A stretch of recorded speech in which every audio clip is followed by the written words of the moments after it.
Después de la Revolución Rusa, en 1917, el nuevo gobierno soviético formó un ejército hecho de trabajadores y campesinos, conocido como el Ejército Rojo. Con la nueva guerra civil y las bajas ya sufridas, se hicieron necesarios nuevos hombres para pelear, por lo que la edad mínima para enlistarse era de 18 años. Para 1935 ya eran 1.3 millones de soldados con los que se contaba. En el 36, la Guerra Civil Española sirvió como campo de pruebas para nuevo equipo militar, y esto les dio experiencia y nuevas tácticas para aplicar.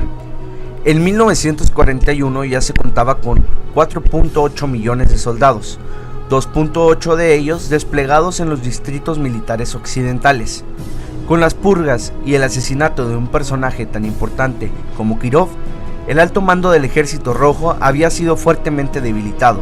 Combinado con esto, el crecimiento abrupto en número del Ejército Rojo, y el resultado fue un ejército de poca calidad y poca disposición para el combate.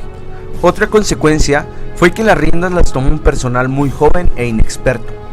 No es un secreto que el Ejército Rojo tenía arraigada la ideología comunista. Para consolidar este agarre ideológico, se utilizaban oficiales políticos para controlar la lealtad de las tropas y mantener la moral alta. Algunos oficiales políticos se convirtieron en renombrados líderes militares. Por ejemplo, el mariscal Konev comenzó con su carrera como comisario de la Guardia Roja en 1918. Una de las grandes pruebas del Ejército Rojo comenzaron en 1938, cuando entablaron combate con los japoneses en el lago Kazán, y después en el río Khalkhin-Gol en 1939. En Khalkhin-Gol, un joven mayor, Zhukov, se estableció como líder militar competente. Después, cuando fallaron las negociaciones de un cambio de territorios con Finlandia en 1939, el Ejército Rojo los invadió en la guerra conocida como la Guerra de Invierno, y la victoria fue muy costosa y se consiguió en marzo de 1940. Esta acción militar demostró a Hitler el pobre desempeño de este ejército. Para 1941, la Wehrmacht y sus compañeros del eje comenzaron con la Operación Barbarroja. El liderazgo soviético exageró las capacidades del Ejército Rojo justo antes de la guerra, y las primeras derrotas tuvieron un gran impacto en la moral. La falta de logística contribuyó a las tempranas derrotas. En las batallas fronterizas, el ejército tenía que abandonar sus vehículos en perfecto estado debido a la falta de munición y combustible.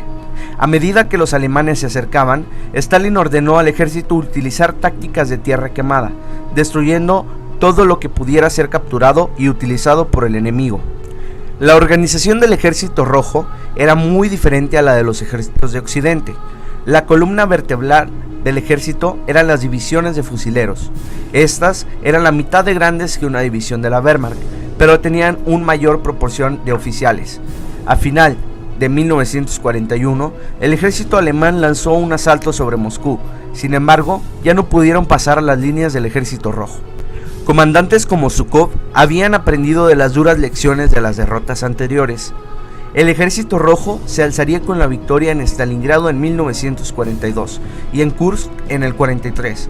Continuaron con la ofensiva presionando el frente oriental y llegaron a Berlín en mayo de 1945.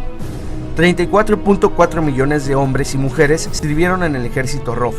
Se estiman 6.8 millones de muertes en combate.